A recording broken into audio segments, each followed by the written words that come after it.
Hey traders, John Howell here. Today's video I'm going to be covering obviously just a bit of a technical analysis of what's happening right now. A bit of an update on across all the board, which means gold, the GDXJ, SILJ, SILJ, gold and also silver. And I'm also going to be covering my top 2 silver stocks. One stock I'm actually looking to get into, so a bit of a hint up there. And the other stock I'm actually already in. I'll give you guys a bit of an update on that. Let's get straight into it. Don't place a trade based on what you'll see in this video because there is no guarantees of making a profit in the market. It takes you a long time to become a good trader. So this video here is just to educate you to become a much better trader. Alrighty guys, let's get straight into today's video. Guys, I'm actually giving away free access to my trading course for a limited period of time. If you need my help guys, then instead of me charging for my trading course, I'm just giving away free access. So go get that right now because I'm gonna bump it back up to the normal price that I normally charge it for. You guys know I've been charging for that, but I'm just doing something to help you guys out. So go to johnsfreegift.com. Now, let's actually go and have a look on the technical analysis on what's happening with gold and silver and what we could be seeing moving forward. Now, firstly, guys, before I start this is so exciting, right? This is so exciting. There's so much volatility in these markets on the individual stocks, on the stock market. There's like, as you know, there's hundreds and hundreds of stocks we can look at. There's a lot of different silver and mining companies out there, and so just not silver and gold and so on and so forth, but there's so many stocks out there that are creating some fantastic and phenomenal patterns. And if you didn't watch my last video based on an amazing sort of system you can use in this bullish environment, then make sure you, after you watch this video, make sure you head over to that video and watch that one. Now, if you don't know what that video was, then it's probably the one just before this. If you're watching this later on, then I think it's in the trading and education section on my playlist on my homepage. Moving over now through to gold, and what's happening here with gold is really interesting because this is going to be a bit of a do or die situation. Do or die situation, plus also amazing buying opportunities are happening right now underneath our feet. Now let me explain here. This is a do or die situation for gold on the short term, okay guys? Because I'm talking about probably maybe for a week or two, not for the big picture. The big picture on gold is a lot higher prices. There you go. That's the big picture. Short term volatility up and down, right? So let's have a look at this here. What we can see here is we see the market came down and the market had a bit of a rally to the upside. And if I draw a bit of a trend line, you can actually see, look what was going on here. You can actually see, look at that. You can actually see that there was a lot of support coming on through here. And you notice how we actually found a lot of resistance here on 1, 2, 3 times. These last 3 days, last week, we had a lot of resistance through there. And you can also see that there was a lot of resistance around, resistance and support around there. So we were at a bit of a bear flag situation or a bit of a channel, and then we broke to the downside, and then we broke up, and now we're rolling back over. So it's going to be really interesting to see what happens here because this could be a do, which means that the buyers hold here, they start to do this, and they start to do this, and they start to do that. And if that's the case, then we have a low, and then we have a higher low. And if that's the case, on the short term, the buyers are coming back in. Right now, the sellers are starting to roll over. So it'd be really interesting to see what happens here over the next few days. So once again, that is the do situation, the market rallying to the upside. So that'll be that. If you're in the buyer's band camp, you want to see that. And the die situation simply means we just continue to roll over. We head back down towards these lows here, and we probably continue down from there. So I don't know what's going to happen there, guys. On the short term, it's not giving me any clear pattern to give you a heads up either way. But if we start to see this scenario, then we're probably likely to start to see a $2,000 gold again real soon if we start to see this.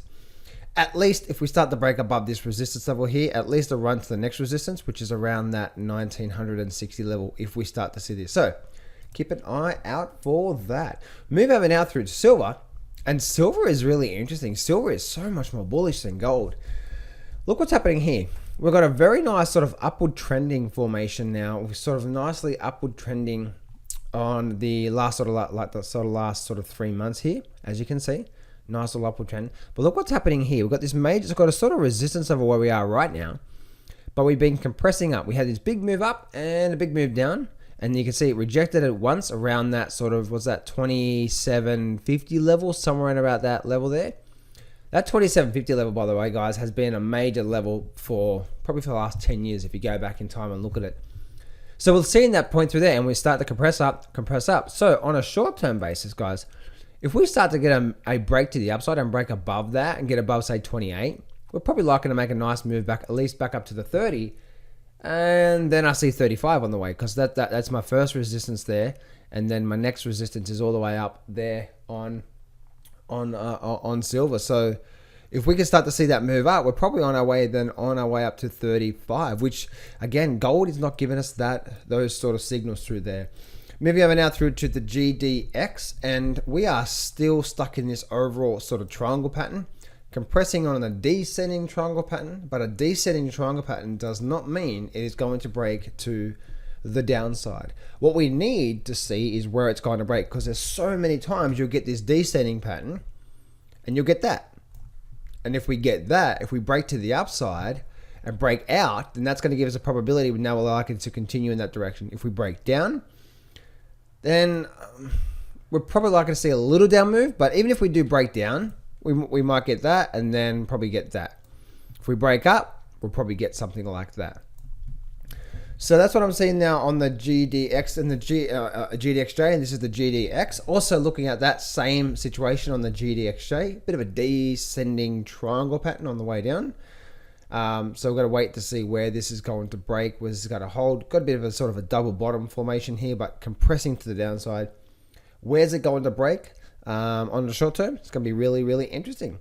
SIL. Now, the SIL is really interesting as well, too. We've had this sort of slight, you can see my trend line that I've got here on the SILJ. Nice, slight little upward trend. And then we've got this low point through here. This next low point through here, and now we have this next low point through here. So this is what we're doing. We're compressing up into, it seems like a little bit of a triangle pattern. We do have a gap up here that I truly believe will be filled. So it's going to be really interesting to see whether we do break up and continue up from there to come and close that gap onto the SIL in the same sort of situation. But this is more of a channel, more of a sideways channel. But within this channel, we're starting to develop a very nice sort of low, higher low, and compressing up into this sideways movement. So I wouldn't be too surprised if we did start to rally up and close this gap through here. Now, for me personally, guys, I really like the SLV where it is right now. This is also like what silver's doing, but SLV is compressing up. If we get a very nice strong breakout with a big, nice spike in volume, and it's a bullish day, there's a high probability we're going to rally back up and close above this level here. So it's actually a very, very nice sort of opportunity that I'm looking at. Now, let's actually move over to the stock that I'm actually in, which is EXK. I got into EXK last year. It rallied up. I got into EXK last year. It rallied up, got out, it dipped again, and then I bought it again around about here. And now we've been jogging and flowing up and down, and now we're starting to compress to the upside. So I'm really liking EXK right now. Again, and that's the reason why I bought it on the dip. And if you guys have been watching my videos, you'll know you want to buy the dip, not buy the rip. Because right now, as you can see here, right, if you waited for the rip, you then suddenly got that. You don't buy the rip up here. You buy on a good dip and then just wait for the rip. So that's what I'm seeing there on EXK. And the good thing about EXK is that once we break above this significant level, which is around that $6 level, then I see this thing back up at around 11, probably even up to an all-time new high. Let's go to the monthly chart. All-time new high is that up there. Let's go back to the weekly chart. So yes, that's all-time new high. So I see, for example, I see there's a little bit of resistance around that $8 level, but I see EXK being quite a nice mover. Hence, I have a long-term option on this one. I didn't buy it, but I bought the option on it. And the reason why I'm still into this day.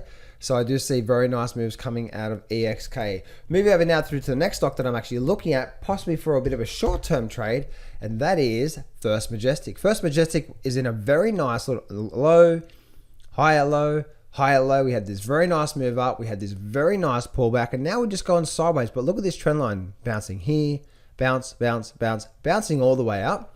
and now we're holding here. So I'm not in this yet. They've had a bit of an outside day today. An outside day, guys, if you don't know what it is, you have today like that, and then you have tomorrow, or you have, should I say, you have yesterday like that, and then today, this high is higher than that high, and that low is lower than that side. So it's sort of like an outside day on that there. So I'm gonna be really interested to see what happens here. If we do start to get a nice little spike up like that, in like a nice little update like that with volume, then we're probably likely to start to see that going through there. So there we go, guys. Hope that helps you out. Remember, guys, go grab that free trading course, because I'm just doing it to help you guys out before I start charging it again.